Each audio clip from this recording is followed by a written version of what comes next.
And what is up, guys? Jack32X here with another video, and well, this is again not an ordinary video that I'd be doing, but obviously with the leg cast and the fact that I can't, well, the leg brace even, the fact that I can't rest the laptop on my lap and play with the mouse, I'm stuck to using a gamepad. So I'll be checking out Steam's Big Picture mode, which released yesterday or today if you're in the States, I think. There's a bit of a time zone difference, or it did release yesterday. I can't. Basically, it came out of an extended beta period test, which was publicly available to everyone anyway. But there have been some changes since the original version. Most notably, it's a lot smoother than it was. Might be a bit laggy because Fraps is recording, but it certainly was a lot smoother on my laptop than the original release version. But basically, this is the same Steam that you're used to on the normal desktop version, except it's been optimized for use with gamepad controllers, and it's sort of been designed in a way to sort of compete with Sony's PSN interface and Xbox Live's interface. I have to say, it does a pretty good job. For colours, it's darker than it was in the original beta. The original beta was quite a bit lighter than this, and everything has a nice sort of glow to it. The icons, which are angled at quite a nice sort of faux 3D position, all seem to move around in a sort of a nice floaty feel to it. Everything looks nice and sleek and modern. It actually looks sleeker and actually runs quite a bit smoother than the standard desktop interface, which is pretty cool. You can access your friends with the right trigger. You can configure any gamepad to work on this using the settings, which wasn't available in the beta. I'm really glad they did, because my gamepad didn't actually work with the beta version, because I've got a cheapy £5 gamepad that's, you know, not Xbox compatible. You can check your friends list here and speak to them by clicking on and going on to the other side. So for example, I could talk to this person here, and you bring up the keyboard. Now the keyboard, they call it the DAISY system, which is where you can select one of these petals, and then they will have a letter or a number there based on the well, I'm going to call them triangle, square, circle, and X keys, because I'm an Sony fan. Not an Xbox fan. Xbox is the other way around. Xbox, it's set to the Xbox interface colors anyway, but you know what I mean. Personally, I prefer typing. It's just a lot quicker, but I have to say this is a fairly ergonomic system. I would prefer a scrolling keyboard, because you know, you got to keep your mouse and, you know, mouse. Why am I saying mouse? I am such a PC gamer, folks. I thought that my controller's joystick, right stick, was a mouse for some reason. But yeah, you got to keep it held in that position, otherwise it just defaults back to the center. And you know, it just adds a little bit of extra, you know, not that it's a problem, but like if you're trying to choose a word and stuff, you could accidentally move it across like that. I just prefer a one long standing keyboard that I can flick through. Or like the PSP system, which is a smaller keyboard that's broken down into 3 sections, like the old school phones you get. That I can't believe I'm saying old school phones, but basically phones that had the number pad on and they had the free stuff like that. So you flick through each one to get the letter that you desired. Can't believe that we've moved on in society so much that is considered old these days, because we all use QWERTY keyboard or touchpad phones. Pretty crazy that. But yeah. So it runs fairly nice and smoothly. Obviously, you can access your store there, and that has all the best deals. You have your library, which is your recently played. If you your all games, you can view all 453 games there if you really want to, but we'll be here all day. Or your installed list, just like on the normal Steam.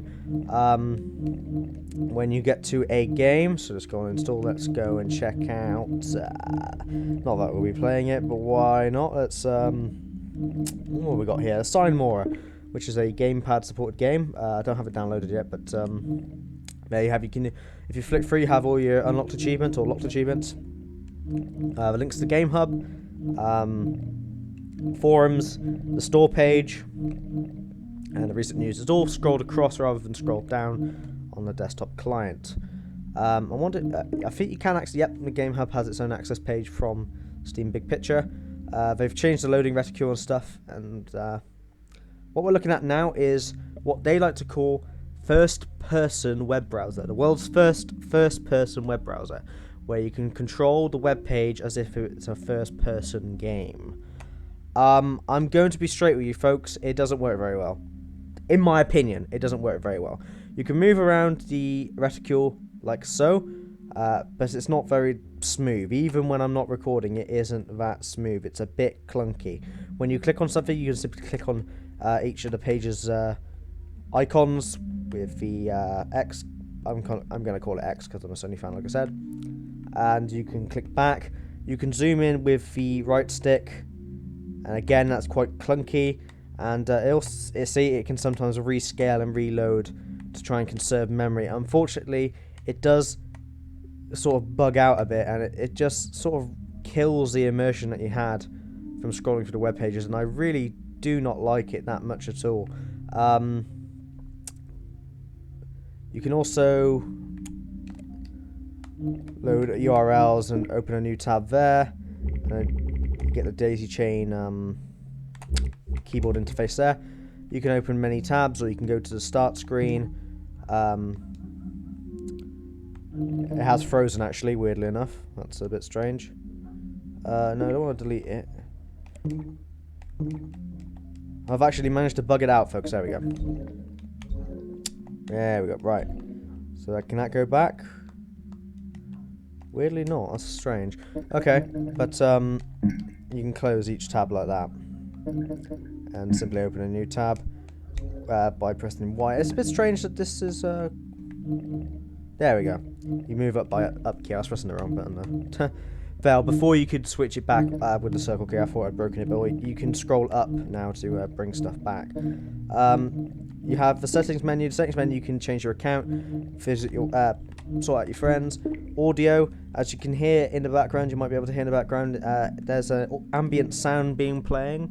After a while, it does get a tad annoying, so I do mute it after a while, but it's sort of meant to be nice and peaceful and harmonic and whatever. Here you can set your display. Now you're going to want to try and keep this to 1080p as much as you can. 720p will run smoother, but it really doesn't look that great, and anything lower than that just looks really damn blurry, especially on a high definition, like a machine with a high resolution sort of thing. So this laptop does 1366x768, which I set it to there. Anything higher, and it just has the same effect as 1366x768, unless you have a bigger monitor. But yeah, like I say, if you've got like a huge monitor and you run it at 720p, you're going to notice a difference. So try and keep it at 1080p if you can run it. This does use quite a bit of graphics memory, but because obviously it's got a proper graphical user interface this time around. But everything runs fairly smoothly. You can start voice chats, you can control your in-game stuff. It has its own overlay as well.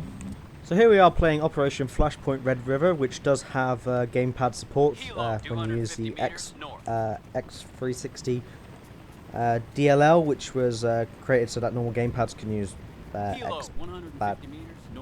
Xbox pad supported games. Sorry, it has some really distracting noise in this game for some reason. So yeah, obviously I'll be playing this, and you can access this, wait for this stupid commentator to shut up. Kind of ruining this review here. Yeah, shut up. Yeah. Right, I'm not really a fan of this game. I just got it for cheap. It does have some nice graphics, so I have not really sat down to play it properly though. But yeah, the new Steam overlay can be accessed through there, and you can scroll across to the recent news of the game that you're playing, friends who are playing it. If you scroll up, you can then access your friends that are, that you can talk to, so you can go to that person there, and then you can message them, voice chat, or view their profile, or whatever. So it's basically exactly like desktop interface, except with a sort of a more logical setting for controllers. Jesus Christ. Really great timing there with that commentary. I always have that problem in games. There's some weird commentary pops up on the screen. This game doesn't look too bad. It's a bit weird using a controller for a game like this, but never mind. And yeah, that's basically what Steam Big Picture looks like when it's in the game. I'll be switching back to the desktop shortly. So here we are back on the Big Picture interface mode. And so to give my final thoughts and stuff, honestly, for a gamepad perspective, this is a really nice system. From a technical perspective, it's actually brilliant. Really nice, really smooth. I love the GUI and how your community streams to the background in such a way. Everything's really neatly put together, and it's certainly a lot better than it was in beta. However, for a keyboard, you can use this with a keyboard. Then you can control the mouse there. It just doesn't work very well. I would prefer using the desktop interface because I can just get to my games quicker. This may run smoother, so to speak, but I've got a lot of games. Let's be honest here. I have 453 games. Scrolling through all these gigantic icons to find the game is gonna take a while. So I prefer just having a simple big drop-down list to all my games, which is why I prefer the desktop interface. However, since I'm stuck to using the gamepad, it's fine. It's fairly well. The Steam in-game tab works beautifully, and everything's nice and big so that you can see it if you put a sticker on a big screen. And everything runs really well. I'm actually surprised at how well it runs, considering that the Steam desktop client is just. It just crashes for me quite a lot. I'm not going to say it's horribly buggy because it's been around since 2004. I'm pretty sure they've ironed out most of the bugs by now. It could just be my machine, but you know, it does tend to crash out for some reason. And I haven't had a single crash on big picture mode, so yeah, it's nice to see everything running so smoothly. Anyway, yeah, this has been Jack32X. Subscribe if you like these videos, of course. More videos will definitely be coming soon. Take care, guys, and keep on gaming. And since this video is going up Tuesday, I'm still doing my Humble Indie Bundle giveaway. Well, Humble Indie Bundle, I mean Humble THQ Bundle. It's a full bundle with Saints Row the Third. There will be a link on this video somewhere so you can check out that video and enter there. All you have to do is comment on that specific video and share it with all your friends, and you're good to go. I'll be picking the winner this Friday. I'll be announcing it on my Twitter, at Jack32X. That will be popping up on the screen or on the description. So you can check that on Friday to see who I've announced. I'll be announcing them via their YouTube name, or if I know them on YouTube, on Twitter, I'll announce it via their Twitter name, of course. So yeah, take care.